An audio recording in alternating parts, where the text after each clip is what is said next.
Diciamo che c'è un sentimento diffuso di speranza, di fiducia per il futuro ancora latente in questo paese, dove molti sfiduciati alla politica stanno trovando in chi ha le idee chiare, fa degli annunci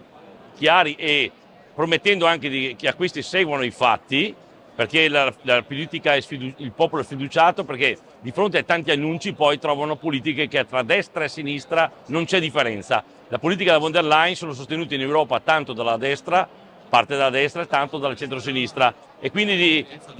la gente non capisce questo. Ecco, Vannacci dà un messaggio molto forte e chiaro e dice che non scenderà a compromessi,